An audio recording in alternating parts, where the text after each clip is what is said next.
अखेर अनेक घडामोडीनंतर रावेर लोकसभा मतदारसंघाची जागा काँग्रेसकडे बराच कथ्याकूट करूनही योग्य उमेदवारांची जुळवाजुळव न झाल्याने अखेर 10 वर्षांनंतर पुन्हा काँग्रेसला मिळालेली आहे।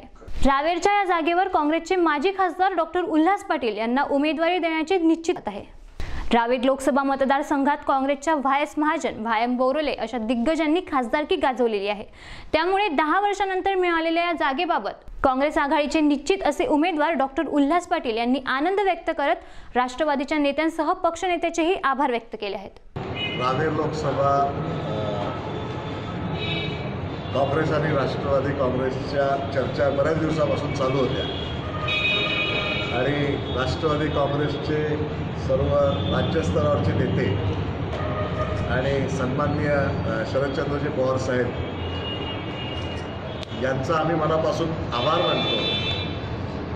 त्यांनी खूप सर्वच जिल्ह्यातल्या नेत्यांनी राष्ट्रवादी काँग्रेसच्या मन मोठं करून ही जागा सन्माननीय अशोकरावजी चव्हाण यांच्या विनंतीनुसार ही काँग्रेसला सोडलेली आहे।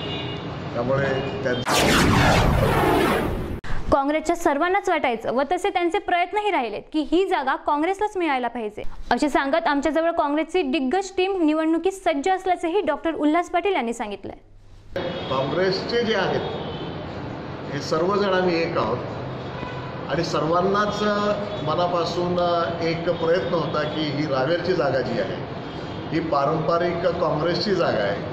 चोपड्यापासून तर नांदुऱ्यापर्यंत ज्या चोपड्या तालुक्यामध्ये आदरणीय डॉक्टर सुरेश पाटील ज्यांचं वय आज 95 आहे आणि त्यांच्या मिसेस कैलासवासी अक्का त्यांचे सुपुत्र आमचे जिल्हाध्यक्ष आहे चोपड्याचे।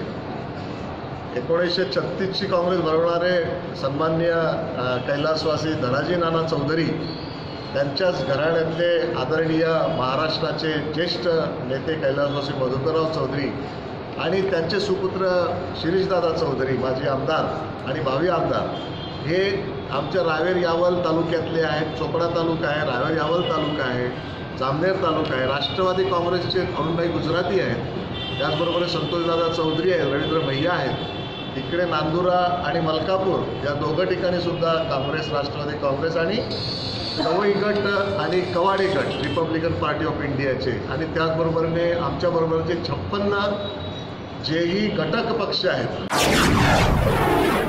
सरकार व खासदारांनी दिलेली आश्वासने पूर्ण न केल्याचे मुद्दे प्रचारात मांडू असे जळगाव जिल्हा काँग्रेसचे अध्यक्ष संदीप भैया पाटील यांनी सांगितले। पत्रकार परिषदेत ते बोलत होते। त्यांनी काय प्रश्न मांडलेत, काय मांडले नाहीत, काय मांडायला पाहिजे होते ते सुद्धा आम्ही लोकांपर्यंत जाऊन सांगू किंवा त्यांनी केलेले जेवढे आश्वासन आहेत ते पूर्ण झालेले नाही आहेत। अतिशय कमी प्रमाणात आश्वासनं पूर्ण झाली असतील।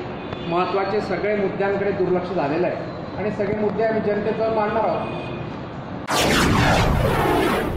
आमचं जिल्हा काँग्रेसचं निवडणूक बूथ नियुक्त्यांपासून इतर बाबींचंही नियोजन वर्षापासून सुरू होतं। त्यामुळे आमची टीम निवडणुकीत सज्ज असल्याचंही काँग्रेस जिल्हाध्यक्ष संदीप भैया यांनी सांगितलंय।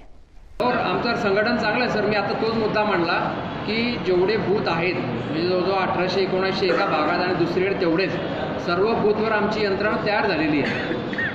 फक्त आम्ही ती यंत्रणा काय झाली याचं कुठे मार्केटिंग मुद्दाम केलं नाही, कारण शेवटी हा विषय असा असतो की संघटन करताना गावागावात जाऊन प्रत्येक बूथवर 10-10 लोक तयार करणे आणि मी उल्लेख केला आमचे वामशी रेड्डीजी जे आहेत त्यांनी अक्षरशः लोकांना कामाला लावून आणि सगळ्यांमध्ये चैतन्य निर्माण केलं आणि हे सगळे बूथ तयार झालेत। ते सगळे बूथ तयार होऊन कम्प्युटराईज करून AICCला गेले। प्रत्येक बूथवरचा कार्यकर्ता हा आमचा ओरिजिनल काँग्रेस विचाराचाच आहे। त्याच्यामुळे आमची यंत्रणा एकदम सज्ज आहे।